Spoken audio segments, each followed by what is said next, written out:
Destination Quito, Ecuador. The country of Ecuador is named for the Spanish word equator, which runs right through it. Situated on South America's west coast, its land boasts extraordinary natural beauty, including gorgeous Pacific beaches, the secluded Galapagos Islands, dense Amazon rainforest, and the immense spine of the Andes Mountains.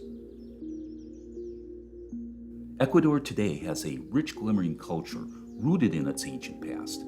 Its capital, Quito, is nestled high in the mountains in the central region of what was once the Incan Empire. Fully 1/4 of the population are descendants from that pre-colonial time, and 2/3 of the population have mixed indigenous heritage that connects them with unconventional beliefs about medicine and healing.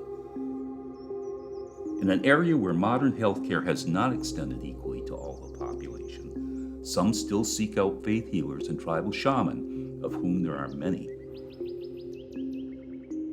Ecuador's 17 million people has a GDP of $110 billion, driven by exports of oil, bananas, and shrimp. Poverty has been significantly reduced, declining from 38% to 25% in recent years. Ecuador is highly biodiverse, serving as a unique and important ecological destination.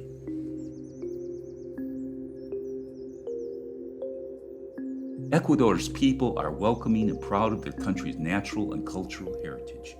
It is a fantastic tourist destination, but it is also a place that desperately needs healing help from a world that cares. It is the mission of Surgery Warriors to help make that happen.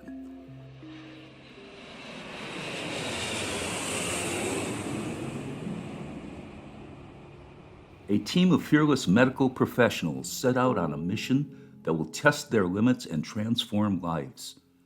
Armed with nothing but their backpacks, bare hands, and life-saving expertise, the Surgery Warriors medical team from Southern California is on a mission to change the world, one heartbeat at a time. For these brave surgeons and nurses, this is not just a job.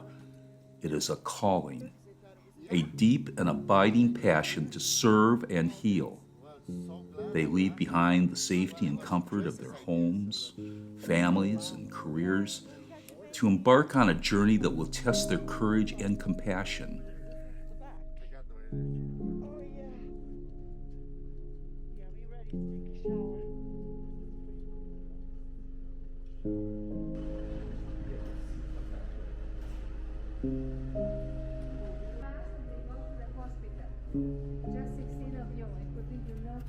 Witness the intense drama and gripping action as we follow their journey to Ecuador to bring the magic of medicine to a rich, glimmering culture rooted in an ancient past.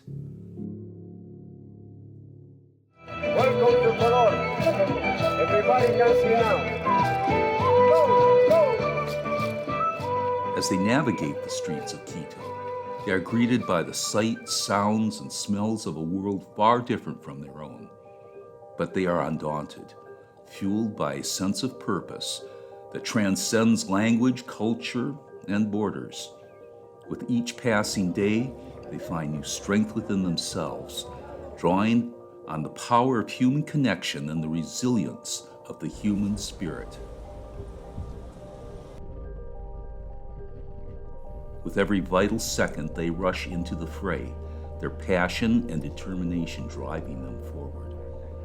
From the epicenter of urban disaster zones to the heart of remote Andean mountain villages, they face the most challenging situations of life and death imaginable. Good morning. Good morning. So we arrived here in front of the hospital. What are we waiting for right now? What is actually We are checking in with security, which is very tight here, and then we're going to meet with their hospital administration staff to make sure that we're all on the same page.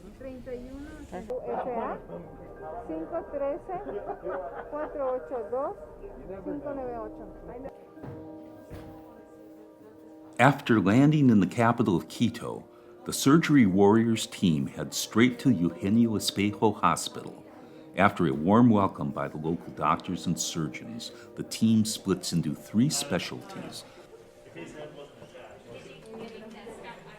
With plastic and reconstructive surgeon Dr. Christopher Tyner and trauma surgeon Dr. Cristobal Barrios leading the charge.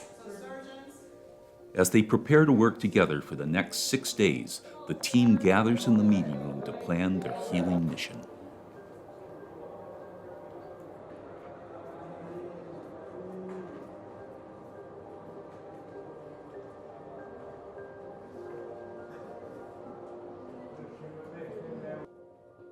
In the Eugenio Espejo Hospital, the stakes are high and the challenges are daunting. The medical cases they will encounter are among the most complex and heart-wrenching in the world. From life-threatening illnesses to devastating injuries, each successful outcome becomes a symbol of hope and a beacon of light for many others.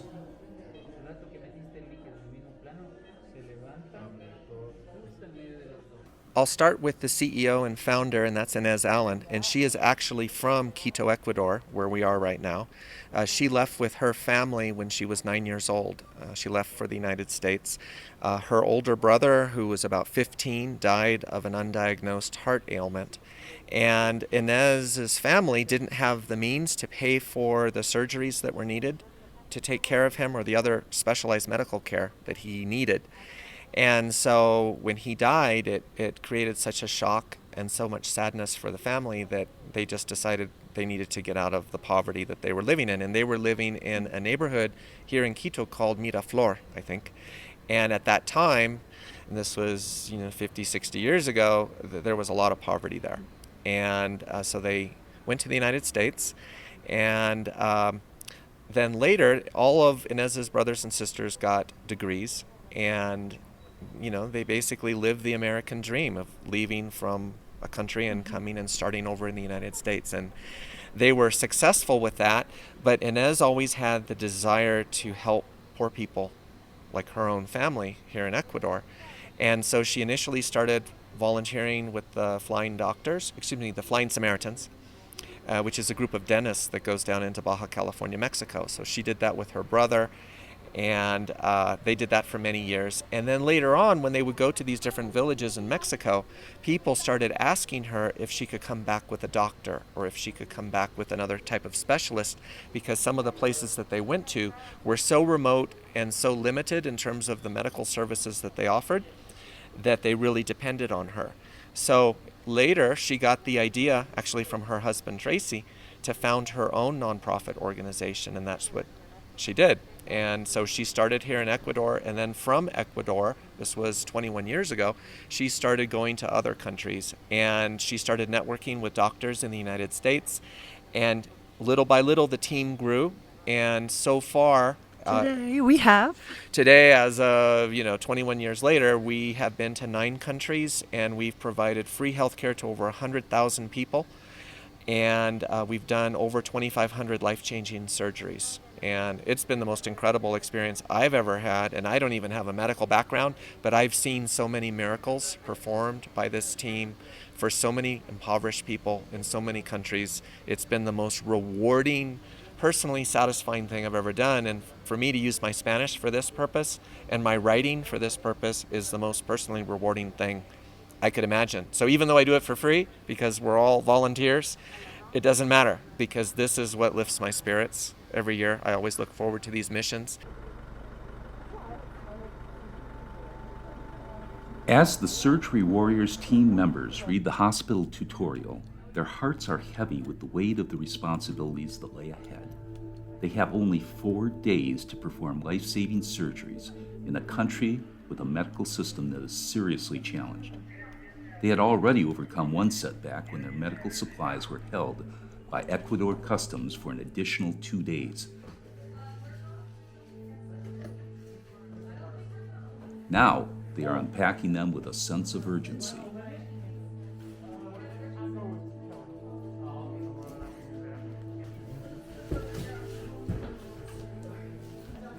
The surgeons among them bring their own instruments, fully aware that the hospital they are working in has limited resources. The team has brought necessary supplies to perform basic surgical procedures, But the biggest struggle they face is the lack of proper equipment and instruments to perform complicated surgeries. Time is ticking away and every second counts. This is what the mission trip usually is trying to find the people that we can help in the little time that we're here. And the thing I repeatedly have to tell them from the very beginning is I can't promise you this is going to work or that we can do it and that it'll work out the way we want it to, but we'll do everything in our power to try to make it happen for you. But giving them it's hard not to give them that hope because you can see it when they come here. They're excited, they want it done, and they've been waiting for so long in a system that they'll never get it. At the high altitude of 9,000 feet, the Surgery Warriors medical team toils day and night to save lives. Exhausted from their tireless work, they take short breaks with little to no sleep.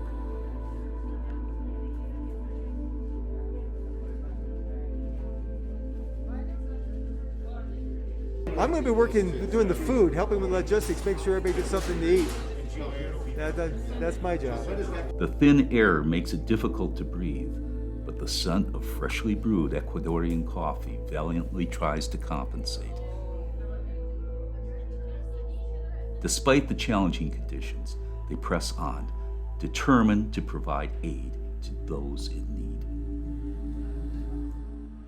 Yeah, it just so happens that our bus driver that we've been using to bring us back and forth from the hotel to the hospital, his sister had a motorcycle accident probably 6 years ago, and they just let her face heal the way it was.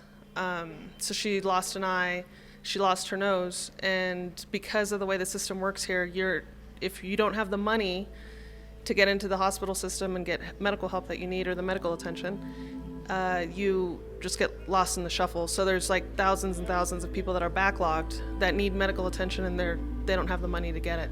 So his sister has now traveled 4.5 hours to get here, had to talk to the medical director of the hospital to see if we could slide her in while we're here, and then talk to our plastic surgeon, Dr. Tyner, to see if it's even a case that he can get. He'll need CTs of the face, which we're trying to arrange that now with their doctors to see if we could just slide her in, get her a quick CT of the face. There she is. A motorcycle accident that happened when she was in her early 20s, I think, and now she's in her early 30s. And because she doesn't have medical care, they just let it heal the way it was, and that's how she's been living. So hopefully we can do something while we're here.